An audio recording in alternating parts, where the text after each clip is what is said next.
बहुत बहुत स्वागत है फिर से आज के हमारे ज्योतिष के कार्यक्रम में। मैं आपके साथ देवभूमि ऋषिकेश उत्तराखंड से आचार्य आशीष।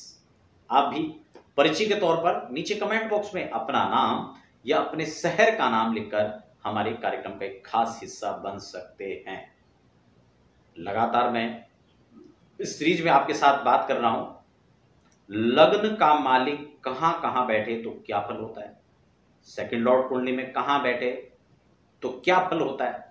इसी तरह से पूरी जन्म कुंडली के बारे में मैं आपके साथ इस सीरीज में चर्चा कर रहा हूं। यानी सीधी बात करें तो आप अपने घर बैठे अपने कुंडली के ग्रहों की स्थिति को देखकर आप समझ सकते हैं, उसका आकलन कर सकते हैं, उसका अनुमान लगा सकते हैं कि क्या हमारा कौन से भाव का मालिक कहां बैठे तो हमारा क्या परिणाम, क्या फल उसका रहे। दर्शकों, विस्तार से यही चर्चा हम करते आ रहे हैं। आज हम बात करेंगे कुंडली के एक अहम भाव यानी एकादश भाव की चर्चा।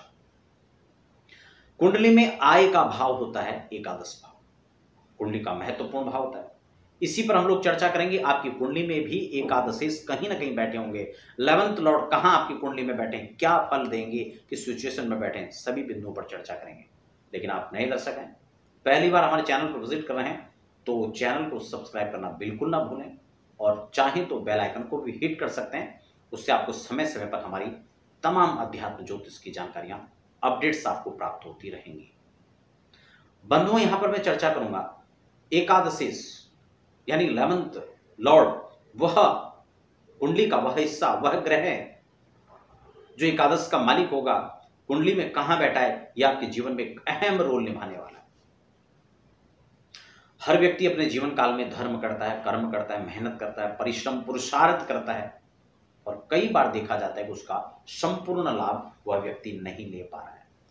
क्या उसका कारण हो सकता है? भाग्येश उसका कारण हो सकता है, धनेश उसका कारण हो सकता है, आयेश उसका कारण हो सकता है, लग्नेश उसका कारण हो सकता है। क्यों? क्योंकि ये कुंडली के महत्वपूर्ण भाव हैं। सबसे पहला जो धन है वो निरोगी काया यानी लग्नेश आपके कहां बैठे, एक बार जाकर देखिए उस वीडियो को भी। धन भाव की मालिक यानी सेकंड लॉर्ड कहां बैठ रहे हैं और भाग्य का मालिक कुंडली का 9वें भाव का स्वामी कहां बैठा है। क्योंकि कई बार तो भाग्य ही मेहरबान होता है तो फिर गधा भी पहलवान हो जाता है। तो जीवन में भाग्येश का भी अहम रोल है। आपकी कुंडली में भाग्येश कहां बैठे हैं, आपने वो वीडियो नहीं देखी तो आप उसको भी देखें। अब हम बात करेंगे एकादशेश यानी धनागम के भाव को मजबूत करता हुआ, यानी आय का मालिक आपकी कुंडली में कौन है। आपकी कुंडली में 11th हाउस में कौन सा अंक लिखा हुआ है, उसके स्वामी कौन बनते हैं, उसको जाकर देखें।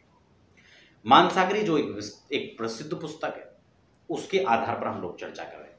देखिए, वैसे तो कोई भी ग्रह, कोई योग हो, कुंडली के अंदर दोष हो, कोई ग्रह की स्थिति हो, वो अलग अलग आधार पर उसकी गणना और उसका अनुमान किया जा सकता है। लेकिन सामान्यतः सामान्य रूप से जो फल कथन यहाँ पर मानसागरी के आधार पर मैं आपको बताने वाला हूँ, उसको आप लोग समझें और विस्तार से अपनी जन्म कुंडली पर आप लोग चिंतन करना चाहते हैं तो उसके अलग अलग पहलुओं पर करें। अपनी जन्म कुंडली बनवाना चाहते हैं या दिखवाना चाहते हैं हमसे व्यक्तिगत रूप से, तो आप हमारी वेबसाइट पर लॉगिन कर सकते हैं और यह नीचे लगातार जो व्हाट्सएप नंबर भी है, आप उस पर भी कांटेक्ट कर सकते हैं। व्हाट्सएप पर डिटेल भेजिए, टाइम लीजिए और फिर आप विस्तार से चर्चा कर सकते हैं। खैर, आज हम बात करेंगे जब एकादशेश यानी एकादश का मालिक जन्म कुंडली के लग्न भाव पर बैठा हो, दोनों महत्वपूर्ण हो जाते हैं। एकादशेश यानी आय का मालिक और लग्न यानी आपका स्वस्थ तन और मन और सर्वस्व जो केंद्र बिंदु जहां से सब कुछ चलता है। क्योंकि कुंडली में जो 12 भाव है ना, उसमें पहला भाव फर्स्ट हाउस मेन है। क्यों? क्योंकि फर्स्ट हाउस इसलिए भी जरूरी है क्योंकि वही इसका सबका भोक्ता है। आप समझ होंगे मेरी बात को। वो भोक्ता कैसे हैं? क्योंकि शरीर के लिए ही, क्योंकि तन के लिए ही धन चाहिए, तन के लिए ही पराक्रम चाहिए, तन के लिए ही भाग्य चाहिए, क्योंकि तन के लिए ही हमें अपना जीवन साथी चाहिए, तन के लिए ही मित्र चाहिए, तन के लिए ही ऋण चाहिए, तन के लिए ही हमें खर्च करना है। अर्थात सारा इसी लग्न के इर्द गिर्द घूमकर रह जाता है। इसलिए अगर आपका एकादशेश 11th लॉर्ड फर्स्ट हाउस के अंदर बैठा हुआ है तो यहाँ पर बहुत अच्छी स्थिति लिखा हुआ है का एकादशी लग्न में हो तो जातक यहाँ पर अच्छा धनवान, सूर होता है, दानी होता है, प्रतिष्ठित व्यक्ति होता है, लोकप्रिय होता है, सुंदर होता है और ऐसे व्यक्ति कई प्रकार से धनागम की स्थितियों को मजबूत करने वाले होते हैं। कई बार ऐसे लोगों का देश के साथ साथ विदेशों में भी कुछ इस प्रकार के माध्यम बने होते हैं कि वह अपने जीवन काल में अच्छी धनागम की स्थिति को वहां से पैदा कर लेते हैं। इसी के साथ लेकिन एक बात यहां पर और भी लिखा हुआ है कि ऐसे व्यक्ति तृष्णा और तृष्णा के कारण से मृत्यु भी इनका तृष्णा ही उसका कारण बनता है और कई बार तो ऐसे व्यक्ति अल्पायु का भी शिकार हो जाते हैं। तृष्णा, तो इसमें सावधानी भी आपको समझनी चाहिए, भाव पर पूरा चिंतन भी करना चाहिए, कौन सा ग्रह है, किस प्रकार की कब कुंडली में मार्केस की स्थिति बन रही है। इन सबको लेकर वैसे मैं अलग अलग चर्चा भी कर चुका हूं, आप उन वीडियोस को भी जाकर देख सकते हैं कैसे योग और संयोग बनते हैं, अपनी दशा काल में अपना फल इफेक्ट का देखने को मिलता है। अगर बात करें हम लाभेश के धन भाव में बैठने पर, लाभ भाव और धन भाव दोनों का बिल्कुल हीरा मोती का संबंध है, बहुत अच्छा रहेगा। अगर यहां पर बैठते हैं तो व्यक्ति अनेक प्रकार से धनागम को प्रकट करेगा। धन प्राप्त करने और भोगने दो चीजें, कई बार तो आदमी प्राप्त कर लेता उसका भोग नहीं कर पाता, उपभोग नहीं कर पाता, तो यहां पर सिचुएशन आगम भी होगा और कमाई के साथ साथ उसका उपभोग भी व्यक्ति करता है और स्वल्पाहारी ऐसे व्यक्ति होता है। साथ ही साथ पाप ग्रह से हो तो यहाँ पर रोग की स्थिति को भी प्रकट कर देता है, जबकि शुभ ग्रह सिर्फ धनवान व्यक्ति को यश और कीर्ति स्थापित करने वाला व्यक्ति को बनाता है। बात कर लेते हैं अगर ये लाभेश तृतीय भाव में हो, बहुत अच्छा है, भाई बंधुओं का साथ बना रहेगा और ऐसे व्यक्ति मिलजुल करके एक नए आयाम को प्राप्त कर लेते हैं। भाई बहनों और इष्ट मित्रों के सहयोग से व्यक्ति आगे बढ़ते हुए उनको बढ़ाने का भी काम करते हैं। दोनों इन लोगों के अंदर एक खूबी और क्वालिटी होती है। ऐसे लोग कहीं ना कहीं स्त्री पुत्र आदि के अच्छे पालक देखे जाते हैं, अपने परिवार का ख्याल रखने वाले होते हैं। साथ ही साथ उत्तम बंधुओं का संग ऐसे लोगों को मिलता है। भाई बंदी भी जिन लोगों के साथ होती है, इष्ट मित्र मैत्री भी संबंध जो स्थापित करते हैं वह अच्छे होते हैं और उसका लाभ ऐसे व्यक्ति अपने जीवन काल में लेते रहते हैं और शत्रु कुल का संहारक भी ऐसा व्यक्ति होता है। तो कुल मिलाकर मित्रों का संग, शत्रुओं का दमन, ये सब विशेषताएं जो हैं लाभेश के तृतीय भाव में जाने से यहां पर घटित होती है। एकादशी चतुर्थ भाव में हो तो व्यक्ति तो दीर्घायु होता है, धनागम के अच्छे स्रोतों को प्रकट करता है, यश मान कीर्ति सम्मान को प्राप्त करता है और अनेक प्रकार से जो भी सुख सुविधाजनक सम्मान है, सुख सुविधाओं के लिए सामग्रियां हैं, उनको अपने जीवन काल में सहज उपलब्ध कर लेता है। अपनी निजी प्रॉपर्टी हो या पैतृक प्रॉपर्टी हो, उसका भी व्यक्ति को लाभ मिलता है, वाहन का लाभ मिलता है, धन पराक्रम का लाभ मिलता है और ऐसे व्यक्तियों को चतुर्थ भाव में यह सब बैठने से माता पिता का भक्त भी ऐसे व्यक्ति होता है और नेक काम करने वाले होते हैं। समाज में सम्मान भी ऐसे लोगों को अच्छी मात्रा में प्राप्त होता है। एकादशी जन्म कुंडली में एकादशी पंचम भाव के अंदर बैठ जाए, यानी 11th लॉर्ड 5th हाउस के अंदर बैठ जाए, ऐसे व्यक्ति अपने संतान को अच्छे संस्कारिवान बनाते हैं। संतान का ऐसे व्यक्तियों को जीवन काल में लाभ मिलता है, क्योंकि एक बड़ा स्वाभाविक प्रश्न होता है लोगों का कि क्या बच्चों से सुख मिल पाएगा, बच्चे हमारा ध्यान रख पाएंगे। तो इस श्रृंखला में आप इसको समझें कि ऐसे लोग संतति का लाभ ले पाते हैं, उनको वो ध्यान उनका रख पाते हैं और पिता पुत्र का परस्पर प्रेम अच्छा है, इस रूप में देखा जाता है और पिता के तुल्य ही ऐसा व्यक्ति गुणवान होता है। उससे संबंधित कार्य भी कई बार करने वाला देखा जा सकता है और पिता पुत्र का परस्पर प्रेम बहुत अच्छा यहां पर होता है, लेकिन कई बार पिता की अल्प आयु की स्थिति भी यहां पर प्रकट हो जाती है। मैंने पहले भी ये चर्चा की है कि आप इसको जन्म कुंडली का अपना ये स्वतंत्र भाव और स्वतंत्र विचार अपनी कुंडली पर आप इसको करें, लेकिन सामान्य मानस नागरिक इसको जो है इस प्रकार से दर्शा रहे। षष्ठ भाव के अंदर बैठना, यानी 11th लॉर्ड 6th हाउस में बैठते हैं तो सिचुएशन क्या है उसको पहले आप देख लीजिए। वहां मित्र क्षेत्र बैठे में, शत्रु क्षेत्री बैठे में, पापाक्रांत हैं, वो आप उस पर विचार करें पहले। लेकिन लाभेश का षष्ठ भाव पर बैठना व्यक्ति को दीर्घ रोगी बना सकता है। ये रोग का भाव है, ये ऋण का भाव है, ये शत्रु का भाव है। ऐसी स्थिति में व्यक्ति को दीर्घ रोगी होने की संभावना यहां पर बनती है। इसलिए कुंडली के अंदर स्वास्थ्य को देखें, लग्नेश को देखें, यानी फर्स्ट हाउस के लॉर्ड को आप देखें, कुंडली को कहां बैठे।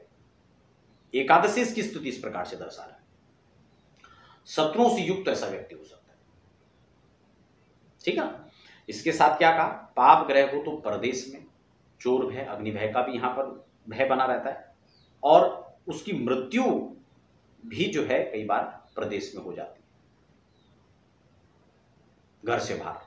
घर से बाहर प्रदेश कहेंगे, प्रदेश का मतलब फॉरेन कंट्री में नहीं है, अपनी कंट्री में भी हो सकता है, दूसरे प्रदेश में जाकर हो सकता है, बहुत दूर घर से जाकर हो सकता है। इस प्रकार की स्थिति यहां पर बननी है। लेकिन उसके लिए मैं पहले भी कह दिया, आप लग्नेश को देखें, अष्टमेश को देखें, और फिर तुलनात्मक इनका अध्ययन करें। अगर लाभेश सप्तम भाव के अंदर बैठ जाए तो ऐसा व्यक्ति तेजस्वी होता है, पत्नी उसको सुशील मिलती है, धर्मपरायणा मिलती है, और उसको जीवन काल में जो है अनेक प्रकार से धन का लाभ होने की यहां पर संभावनाएं बनती हैं, और धनागम की स्थिति ससुराल पक्ष से भी धन का लाभ ऐसे व्यक्ति को प्राप्त होता है। संपत्तिवान उच्च पद ऐसे लोगों को प्राप्त होते हैं, दीर्घायु ऐसे लोग होते हैं। साथ ही साथ ऐसे लोगों को पत्नी कई बार सरकारी नौकरी वाली मिल जाती है, अच्छे पद और प्रतिष्ठा, और ससुराल पक्ष से धन के नए आयाम भी यहां पर दिखाई देते हैं। धन मिलने की अच्छी संभावना यहां पर बन जाती है। तो ये स्थिति यहां पर एकादशेश के सप्तम भाव पर बैठने से होगी। यदि अष्टम भाव में बैठे तो लाभेश का अष्टम भाव पर बैठने से, क्योंकि रोग और मृत्यु का भाव होता है, तो ऐसे में अल्पायु की स्थिति प्रकट हो जाती है, रोग की प्रकट हो जाती है। और ऐसा व्यक्ति अगर यहाँ पर यदि पाप ग्रह हो तो वह जातक जीता हुआ भी मृतक के समान है, यानी कोई ना कोई इस प्रकार से जीवन की घटनाएं उसके साथ घट सकती हैं कि वो व्यक्ति अपने जीवन काल में परेशान और क्षोभित रह सकता है। अगर मान लो मार्किस की दशा चल रही है और जीवन के प्रथम पड़ाव में आती है या मध्याह्न में आती है, वहीं कुछ दुर्घटनाएं घट जाती हैं और उसके साथ इस प्रकार की स्थिति बनती है, तो व्यक्ति जीता हुआ भी मृत के समान है।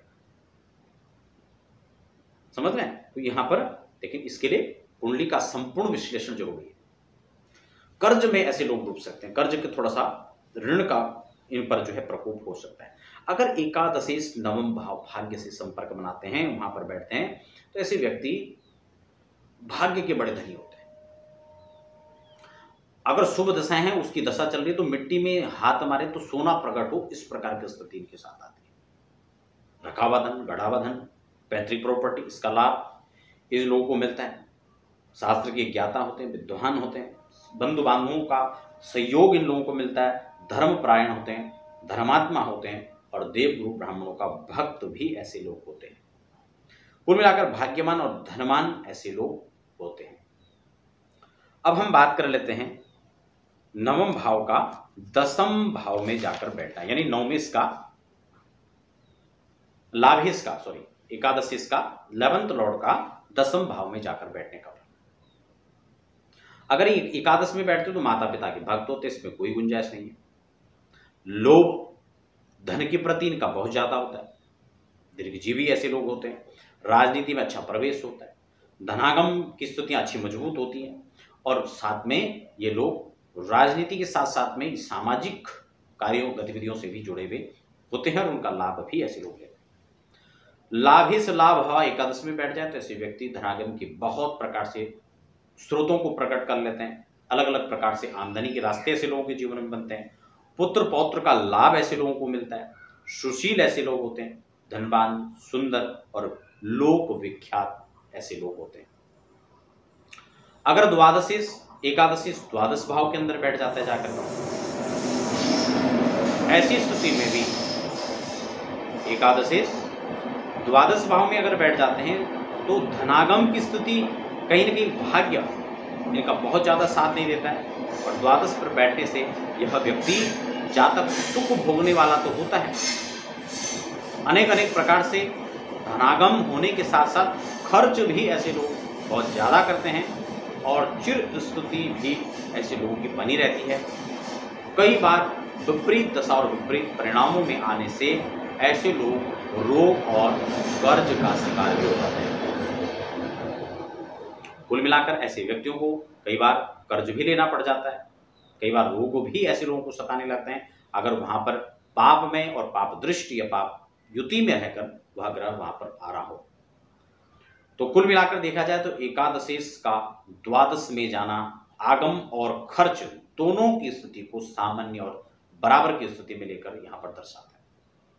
और उसमें सेकंड हाउस को देखना, नाइन्थ लॉर्ड को देखा, ये यहां पर महत्वपूर्ण हो जाता है। तो दर्शकों, ये था आपके 11th लॉर्ड की फर्स्ट हाउस से लेकर 12th हाउस तक बैठने पर उसका शुभाशुभ फल।